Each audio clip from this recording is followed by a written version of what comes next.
तो जब पहली बार आप कोर्स पढ़ते हो तो निश्चित रूप से आप साथ साथ में 2 विषय लोगे, तो 1 या 2 विषय तो साथ में लोगे, क्योंकि एक विषय में बोर हो जाते हैं, क्योंकि एक विषय आप लंबे समय तक पढ़ोगे, फिर दूसरा विषय लोगे, फिर तीसरा लोगे, ऐसे करोगे तो पहला विषय वापस भूल जाओगे, ये बहुत दिक्कत होती है। तो कम से कम 2 विषय तो अपने साथ लीजिए, एक मॉर्निंग शिफ्ट में ले लो, एक इवनिंग शिफ्ट में ले लो, कम से कम 2 विषय तो आप साथ में रखिए।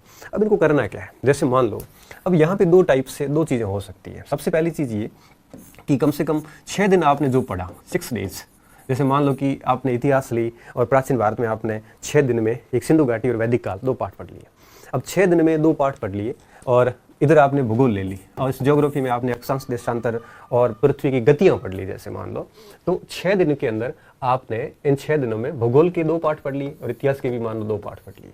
तो अब आपका 7वें दिन क्या करना है, आपको 7वें दिन आप क्या करोगे, 7वां 8वां 9वां हो सकता है 1 दिन में रिवीजन कर लोगे, 2 दिन कर लो, 3 दिन कर लो, और क्या।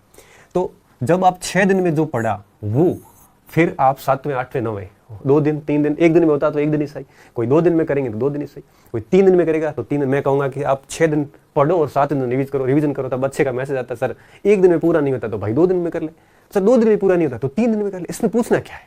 तो वापस 2-3 दिन रिवीजन कर लो, उसके बाद में रिवीजन कर लिया एक बार, फिर आगे 6 दिन और पढ़ लो, फिर आगे 6 दिन में जैसे 2-4 टॉपिक और पढ़ लिए, फिर उसका वापस 1-2 दिन रिवीजन कर लो। ऐसे कर करके आप एक बार ये दोनों विषय पूरे कर लो। हर 6 दिन पढ़ो, 6 दिन के बाद 2 बार रिवीजन कर लो, 1 बार रिवीजन कर लो। ऐसे करते करते जैसे ही 2 विषय पूरे हो जाएंगे तो निश्चित रूप से आपका कोर्स काफ़ी कुछ अच्छा हो जाएगा।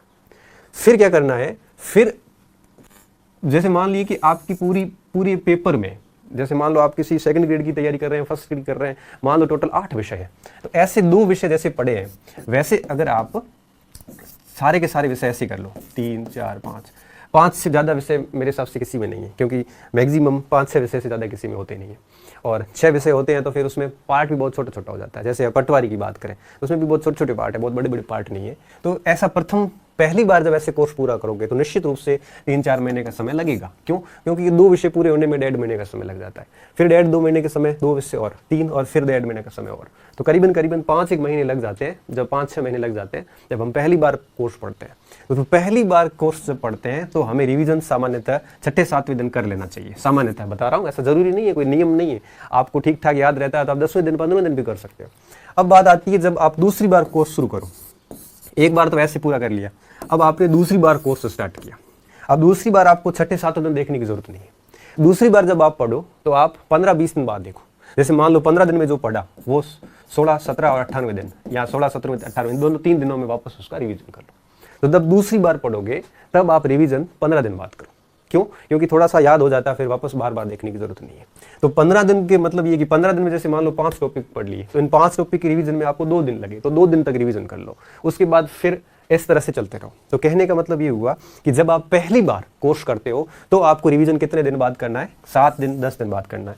और जब दूसरी बार कोर्स करते हो तब आपका टाइमिंग बढ़ा देनी है, 15 दिन बाद रिवीजन कर लो। और जब आपका कोर्स तीसरी बार निकलेगा, मैं हमेशा कहता हूं कि आपके चयन के लिए आपका सिलेबस आप कम से कम 4 बार पूरा करो, तब जाके 100% चयन होता है। आप चाहते हो कि मैं 2-3 महीने में चयन लेना चाहूँ तो भैया ठीक है, हो जाए तो अच्छी बात है, बाकी होता बड़ा मुश्किल काम है। फिर जब आप तीसरी बार रिवीजन करो तब आप 1 महीना ले सकते हो। मतलब क्या हुआ कि आपने जो 27-28 दिन पढ़ा या 1 महीने में जो पढ़ा उसको फिर आप 1-2 दिन में रिवीजन कर लो। इस प्रकार से आप तीसरी बार जब कोर्स करते हो तब आपको रिवीजन करना 1 महीने बाद, दूसरी बार कोर्स करते हो शुरू तब आपको रिवीजन करना है 15 दिन बाद। जैसे मैं एक सामान्य एग्जाम्पल लेता हूँ, जैसे मैंने भूगोल लिया और मैंने भारत का भूगोल शुरू किया, ठीक है। भारत का भूगोल टोटल 10 पार्ट है, ठीक है, मुश्किल से 10-12 पार्ट है जो किताबों में आते हैं। अब पहले 7 दिन में मेरे मान लो 2 पार्ट ही हुए, उन 2 पार्ट का रिवीजन कर लिया। दूसरे 7 दिन में मेरे 2 और हो गए, और तीसरे 7 दिन में मेरे 2 और हो गए, और लास्ट 7 दिन में मेरे 2 और हो गए। मतलब ये हुआ कि 28 दिन मतलब 4 सप्ताह में मेरा कोर्स पूरा हो गया, और 4-5 दिन उसके रिवीजन के लग गए, क्योंकि हर 7 दिन बाद मेरे 1-2 दिन लग गए। तो देखिए 1 महीने में भूगोल भी हो गई, और क्योंकि 2 सब्जेक्टों के साथ में लेने तो दूसरा और भी सब्जेक्ट पूरा हो जाएगा। तो पहली बार जब मैंने पढ़ लिया भूगोल, अब भूगोल मैंने छोड़ दी, और भूगोल और इतिहास मान लो मैंने साथ लिए, ये दोनों छोड़ दिए। अब दूसरे महीने मैंने पॉलिटी और इकोनॉमिक्स ले लिए, तीसरे महीने मैंने 2 और सब्जेक्ट ले लिए। ऐसे करके पहला पूरा 3 महीने तक ऐसे पूरा कोर्स कर लो एक बार, ठीक है।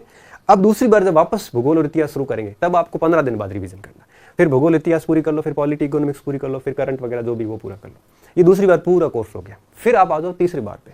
जब तीसरी बार कोर्स करोगे तब महीने बाद देख लो, तो इस प्रकार से फिर और टाइम मिलता है तो चौथी बार कोर्स करो, और चौथी बार कोर्स करते हो तब आपको 1.5 महीना 2 महीने में वापस थोड़ा थोड़ा रिवीजन कर लोगे। 1.5 महीने में जो पढ़ा, और मुझे पता है कि 1.5 महीने में पूरा विषय हो जाता है, तो पूरा विषय पढ़ने के बाद उसका 2-4 दिन वापस रिवीजन कर लो।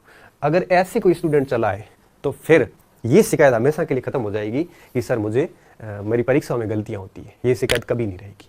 यहाँ पे एक और छोटा कन्फ्यूजन आपको रह सकता है कि जैसे मान लो कि फर्स्ट ग्रेड है या फिर कोई भी परीक्षा है जिसमें 6 विषय हैं टोटल परीक्षा के सिलेबस में, तो 6 विषय है तो सर क्या करें, 6 विषय तो कोई बात नहीं, पहले 2 विषय ले लो, 2 विषय पूरे करो, 7 दिन पढ़ो, 7 दिन पढ़ो, फिर रिवीजन करो, ऐसे करते करते 2 पूरे करो, फिर दूसरे 2 नए विषय लो, उनको फिर पूरा करो, फिर दूसरे 2 विषय लो, फिर पूरा करो, ऐसे करते करते 4-5 महीने में एक बार पूरा कोर्स हो जाएगा।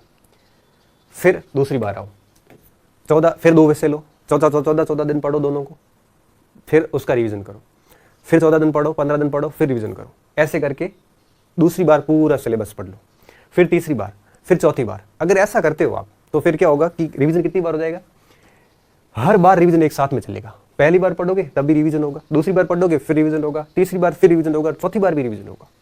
इसमें एक बार टाइम लगता है, 6-7 महीने टाइम लगता है। अब वैसे भी आपके कौन से एग्जाम अभी है आसपास में, अभी भी कोई एग्जाम नहीं है आप आसपास में, 4-4, 5-5 महीने पढ़े हैं, और निश्चित रूप से आपने सिलेबस तो 1-2 बार पढ़ा ही है पहले।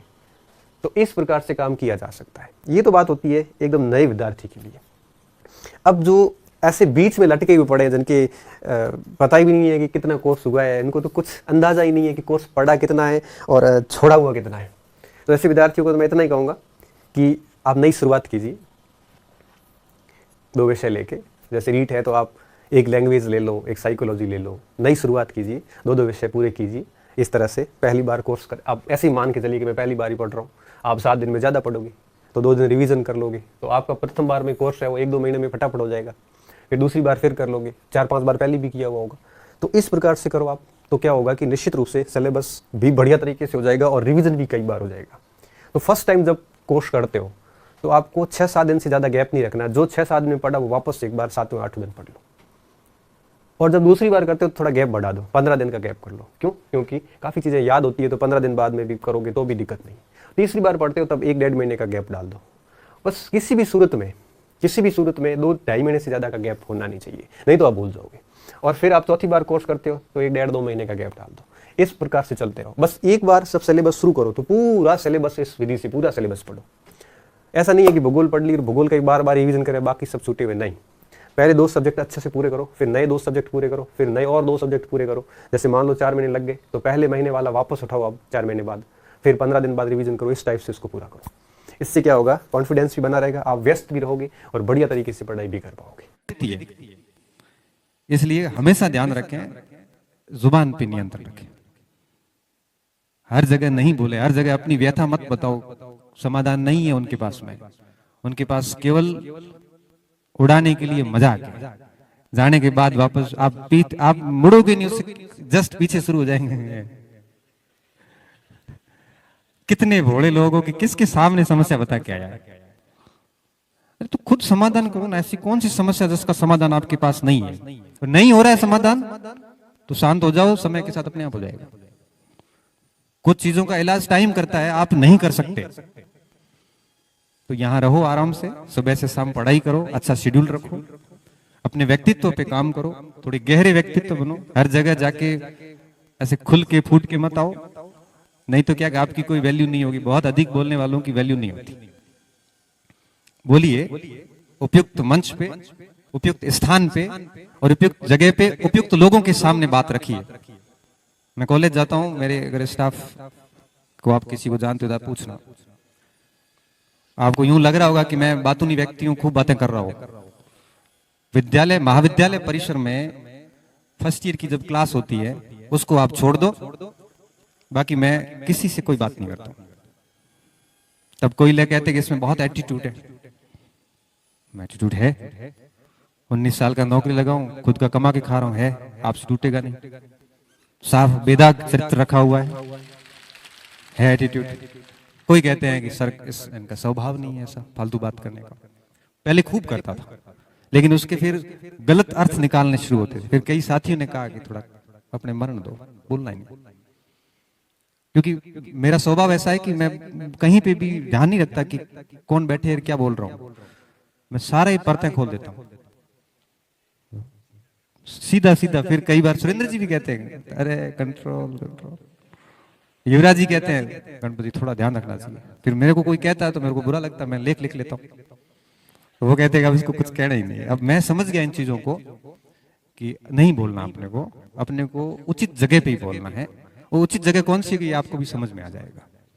इसलिए यहाँ बैठे हो आराम से खूब मेहनत करिए। इस प्रकार की पंचायतियों से, इस प्रकार की ग्रुपिंग से दूर रहना कोई किसी का है नहीं। समय चला जाता है, बातें याद रह जाती हैं, आपकी बातें स्टेटमेंट रिकॉर्ड होते हैं सारे, और फिर वो घूम घूम के वापस सामने आएंगे। इससे अच्छा है कि हमारे को जितनी खामोशी के साथ काम करोगे, जितना मौन के साथ आगे बढ़ोगे, जितना समस्याओं का समाधान स्वयं से करोगे, उतना ही आपका व्यक्तित्व बहुत अच्छा सा होता जाएगा। बाकी वैसाखियों के सहारे रहोगे, दूसरों के सहारे, किसी की नैया पार नहीं होती। और बाकी सफलता के बाद में सब लोग आपसे वैसे ही जुड़ जाएंगे। और अगर आप चाहते हो कि सब अपने हैं, ये हैं, तो एक बार फेल होने के बाद या कोई छोटा मोटा काम किसी को बता के देखना, आपको पता चल जाएगा कि कौन आपका कौन पराया है। इसलिए आपका निर्माण और आपका पतन दोनों आपके हाथ में है।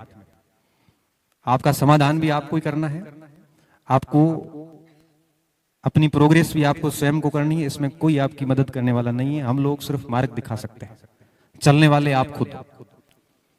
तो खूब मेहनत करिए। मुझे तो यूं लगता है कि हमें बाकी चीजों पे ध्यान कभी देना ही नहीं चाहिए।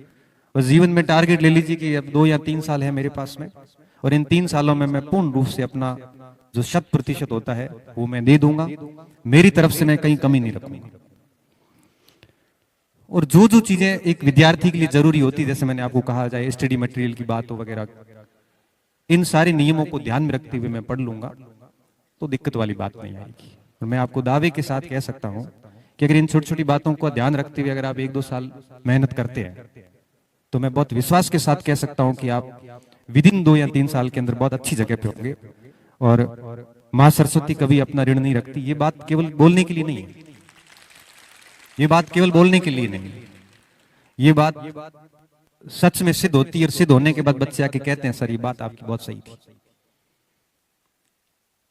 क्योंकि ऐसी हवा में हम बात नहीं करते। आप अपने आप को पढ़ पढ़ के जिस स्तर का बनाओगे, उस स्तर पर आप देर सवेर 1 साल 2 साल बाद डेफिनेटली जाओगे। तो अपने आप को बनाने पे फोकस कीजिए, क्योंकि जितना अपने को बनाओगे ना, उतनी उस जगह पे आप स्वतः ही चले जाओगे। अगर आप अपने आप को अच्छे से नहीं तैयार करोगे, क्योंकि केवल पढ़ना ही सब कुछ नहीं है ना, आदतें भी अच्छी होनी चाहिए, आपकी प्रवृत्तियां अच्छी होनी चाहिए, स्वभाव भी अच्छा होना जरूरी है। क्योंकि केवल नौकरी लगना ही सफलता थोड़ी है। और नौकरी तो नहीं भी लगते हैं तो वो और अच्छी जिंदगी जीते हैं आपसे। मैं और बताऊं नौकरी करने वालों से, नौकरी में तो और भी गुलामी रहती है। सुबह से शाम तक अधिकारी का डंडा भी रहता है, और हम यहाँ भाषण दे रहे हैं। अब भी नोटिस आएगा 1-2 के, कोचिंग कैसे पढ़ाया आएगा, मुझे पता है क्यों। क्योंकि वो उसमें बहुत सारी गुलामियां हैं, बहुत सारी जकड़न है। तो नौकरी कोई बहुत बड़ी जीवन की सफलता जैसा कुछ भी नहीं है। इसको कभी भी दिमाग पे भार के रूप में मत लेना। और अगर आप उसको दिमाग के ऊपर भार के रूप में ले रहे हो कि बस सब कुछ यही है, तो लगेगी भी नहीं। क्योंकि डर डर में उत्तर गलत करके आओगे। और ये सारा माहौल सेट किया जाता है कि परीक्षा नहीं पास हुए तो ये हो जाएगा, कुछ भी नहीं होगा। परीक्षा है, परीक्षा के हिसाब से लो उसको। बहुत ज्यादा सीरियस लेने की आवश्यकता नहीं है, बहुत ज्यादा डरने की आवश्यकता नहीं है। हाँ, मेहनत करते जाओ। और जो बहुत सारी सहूलियतें हैं आपको पास में, जो सुविधाएं हैं, उन सुविधाओं का अच्छे से उपयोग करोगे तो ज्यादा बेहतर रहेगा। क्योंकि कई बार क्या होता है कि सहूलियतें आपको अपाहिज बना देती हैं। अगर सहूलियतें आपको अपाहिज बना रही हैं तो छोड़ दो। अगर रास्ते आपको मंजिल से भटका रहे हैं तो मोड़ दो। और अगर आप मेहनत छोड़कर मन्नत के धागों के भरोसे बैठे हो तो उठो और ये धागे तोड़ दो। उसके सहारे कुछ नहीं मिलना। जो कुछ मिलेगा सिर्फ मेहनत से मिलेगा। जितना जल्दी इस बात को समझोगे उतना जल्दी सिस्टम का हिस्सा बनोगे। और मेहनत भी सही डायरेक्शन में करनी है। मेहनत साइलेंटली करनी है। पता नहीं चलना चाहिए किसी को कि आप क्या कर रहे हैं। कुछ लोगों को, 2-4 ग्रुप को, इसके अलावा बाहर किसी की मार्केटिंग नहीं करनी है।